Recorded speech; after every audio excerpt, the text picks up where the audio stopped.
नमस्कार, sports centre programme में आपका स्वागत है। मैं हूं अमृत उपाध्याय। अभी तक स्पोर्ट्स के लिए यूट्यूब पर कोई अलग से प्रोग्राम नहीं है जिससे आप स्पोर्ट्स की सारी इंपॉर्टेंट खबरों को एक जगह पर देख सकें। इसलिए हमारी टीम ने, स्टडी आईक्यू की टीम ने, हर हफ्ते नेशनल इंटरनेशनल लेवल के सभी इंपॉर्टेंट स्पोर्ट्स न्यूज इवेंट्स को स्पोर्ट्स सेंटर प्रोग्राम में कवर करने का फैसला किया था।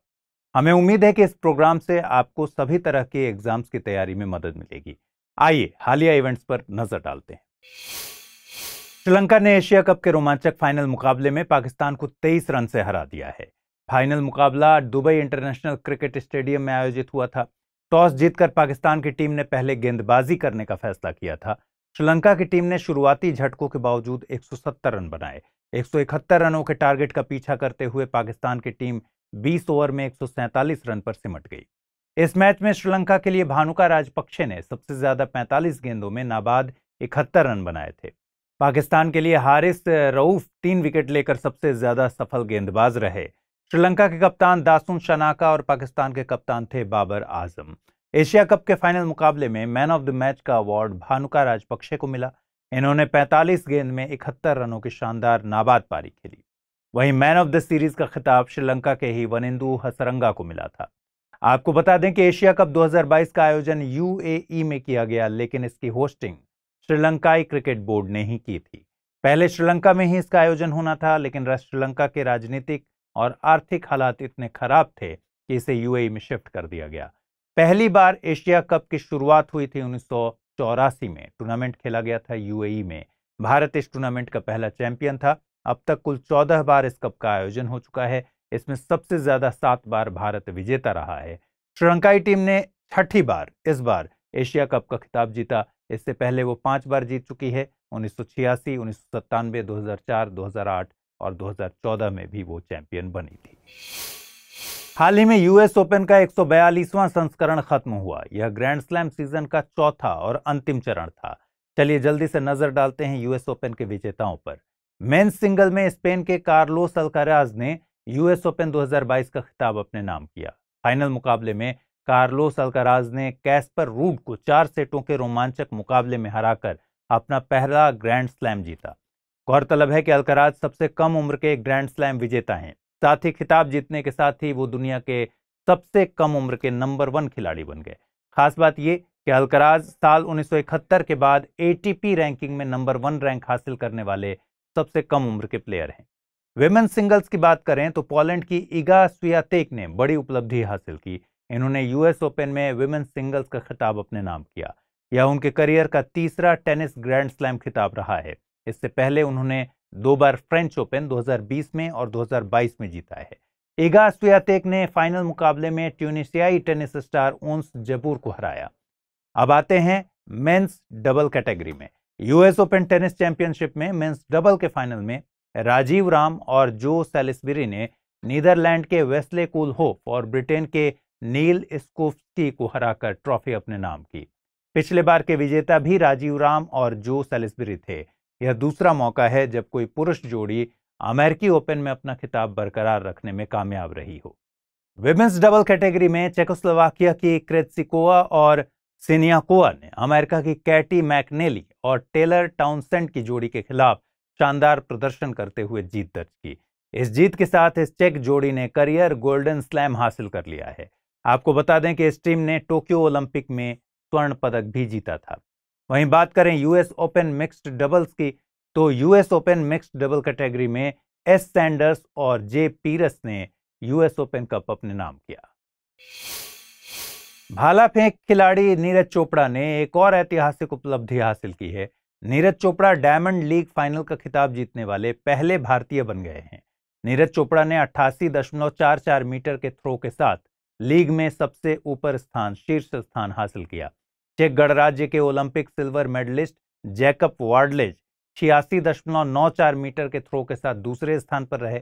जर्मनी के जूलियन वेबर 83.73 मीटर के साथ तीसरे स्थान पर रहे। डायमंड लीग फाइनल का मुकाबला स्विट्जरलैंड के ज्यूरिख शहर में आयोजित हुआ था।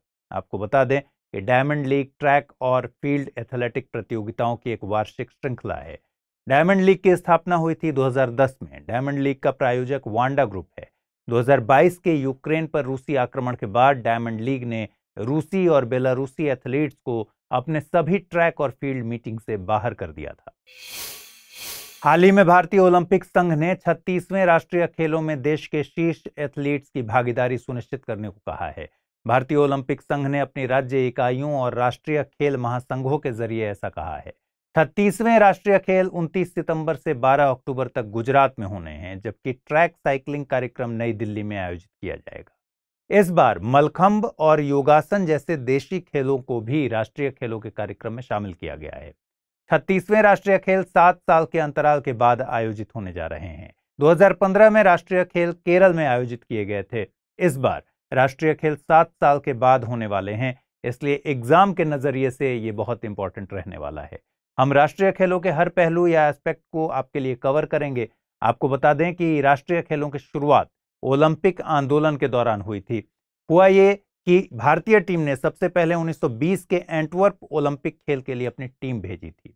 इन खेलों में भारतीय टीम का प्रदर्शन उतना अच्छा नहीं रहा, आशाजनक नहीं रहा, इसलिए ओलंपिक खेलों के लिए चुनी जा सकने वाली राष्ट्रीय प्रतिभाओं की पहचान करने के लिए राष्ट्रीय खेलों की शुरुआत की गई। लेकिन क्या आपको पता है, जिसको हम आज राष्ट्रीय खेल के नाम से जानते हैं, उसको शुरुआत में क्या कहते थे? ये खेल शुरुआत में भारतीय ओलंपिक खेल कहलाते थे। 1924 में अविभाजित पंजाब के लाहौर में, यानी आज के पाकिस्तान में, भारतीय ओलंपिक खेलों के पहले संस्करण की शुरुआत हुई थी।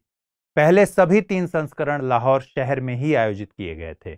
1938 में कलकत्ता में 8वें संस्करण के बाद इस आयोजन को राष्ट्रीय खेलों का नाम दिया गया। स्वतंत्रता के बाद राष्ट्रीय खेलों की मेजबानी सबसे पहले लखनऊ शहर ने की, जबकि ओलंपिक की तर्ज पर या फॉर्मेट पर पहला राष्ट्रीय खेल 1985 में हुआ नई दिल्ली में आया। जैसे ओलंपिक खेलों का एक शीतकालीन संस्करण होता है, वैसे ही राष्ट्रीय खेलों का भी एक शीतकालीन संस्करण है। पहले राष्ट्रीय शीतकालीन खेल 1996 में गुलमर्ग में खेले गए थे और 5वें और अंतिम शीतकालीन खेल भी गुलमर्ग में ही 2008 में खेले गए। इसका मतलब है कि 2008 के बाद से राष्ट्रीय शीतकालीन खेल का आयोजन नहीं हुआ। गौरतलब है कि राष्ट्रीय खेलों की अवधि और नियम पूरी तरह से भारतीय ओलंपिक संघ के अधिकार क्षेत्र में आते हैं। इसका मतलब कि राष्ट्रीय खेलों की रेगुलेटरी बॉडी भारतीय ओलंपिक संघ है। हाल ही में 75वीं सीनियर नेशनल एक्वाटिक चैंपियनशिप संपन्न हुई। चैंपियनशिप गुवाहाटी में doctor Zakir Hussain aquatic complex में आयोजित की गई थी। कर्नाटक ने ओवरऑल चैंपियनशिप जीतकर तैराकी में अपना दबदबा कायम रखा। कर्नाटक ने 250 अंकों के साथ ओवरऑल तैराकी चैंपियन का स्थान हासिल किया। कर्नाटक के शिव एस को पुरुष वर्ग में सर्वश्रेष्ठ तैराक चुना गया। वहीं महिला वर्ग में गुजरात की माना पटेल सर्वश्रेष्ठ तैराक का खिताब जीत पाई। चैंपियनशिप के अंतिम दिन चाहत अरोड़ा ने 100 मीटर ब्रेस्ट स्ट्रोक इवेंट में 2 बार नेशनल रिकॉर्ड तोड़कर सुर्खियां बटोरी। चलिए जल्दी से आपको 75वीं सीनियर नेशनल एक्वाटिक चैंपियनशिप के रिजल्ट बता दें। पुरुष 200 मीटर फ्री स्टाइल में अनीश एस गौड़ा ने, 100 मीटर बैक स्ट्रोक में शिव एस ने और 200 मीटर बटरफ्लाई में आर्यन पांचाल ने गोल्ड मेडल हासिल किया। वहीं महिला वर्ग में 800 मीटर फ्री स्टाइल में Bhavya Sachdeva, 100 metre backstroke में माना पटेल और 100 मीटर ब्रेस्ट स्ट्रोक में चाहत अरोड़ा ने गोल्ड मेडल हासिल किया। चंडीगढ़ की तैराक चाहत अरोड़ा ने महिलाओं के 100 मीटर ब्रेस्ट स्ट्रोक कंपटीशन में राष्ट्रीय रिकॉर्ड को एक ही दिन में 2 बार तोड़ा।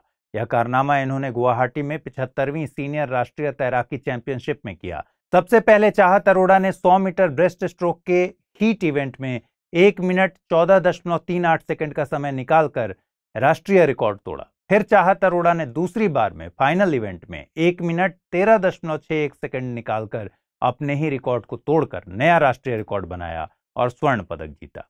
इसके पहले 100 मीटर ब्रेस्ट स्ट्रोक कंपटीशन में राष्ट्रीय रिकॉर्ड सलोनी दलाल के नाम था। सलोनी दलाल ने यह रिकॉर्ड 2018 में तिरुवनंतपुरम में बनाया था। इनका रिकॉर्ड 1 मिनट और 14.87 सेकंड का था। चाहत अरोड़ा ने महिलाओं की 200 मीटर ब्रेस्ट स्ट्रोक में भी रजत पदक जीता। हमने इस न्यूज के शुरुआत में हीट इवेंट का जिक्र किया था। यहां आपको बता दें कि स्विमिंग में हीट इवेंट क्या होता है। जब किसी इवेंट में स्विमिंग पूल में उपलब्ध लेन की तुलना में अधिक तैराक प्रवेश करते हैं तो इसे हीट इवेंट कहते हैं। अरोड़ा पहली बार तब सुर्खियों में आई जब वह 2016 में सीनियर नेशनल में 50 मीटर ब्रेस्ट स्ट्रोक स्पर्धा में राष्ट्रीय चैंपियन बनी थी। चाहत अरोड़ा ने गुवाहाटी में महिलाओं की 50 मीटर ब्रेस्ट स्ट्रोक स्पर्धा में हीट इवेंट में 32.94 सेकंड का रिकॉर्ड समय के साथ एक नया राष्ट्रीय रिकॉर्ड भी बनाया है। 50 मीटर ब्रेस्ट स्ट्रोक स्पर्धा में राष्ट्रीय रिकॉर्ड बनाने का मतलब कि अरोड़ा इस कंपटीशन में 32 सेकंड के ब्रैकेट में प्रवेश करने वाली पहली भारतीय महिला बन गई।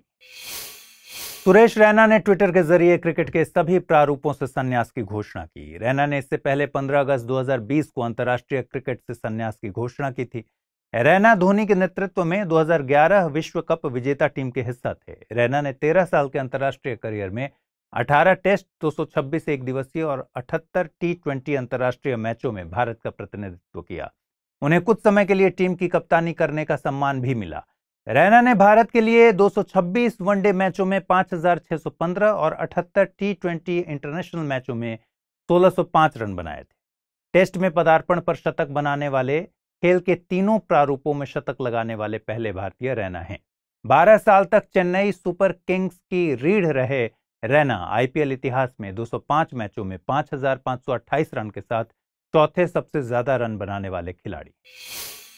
तो आज के सेगमेंट में इतना ही रखते हैं। उम्मीद है आपको ये इनिशिएटिव अच्छा लग रहा होगा। अगर आप इस बुलेटिन की भी पीडीएफ चाहते हैं तो मुझे कमेंट में लिखें, और अगर आप पीडीएफ चाहते हैं तो अमृत उपाध्याय 007 टेलीग्राम चैनल पर जाइएगा।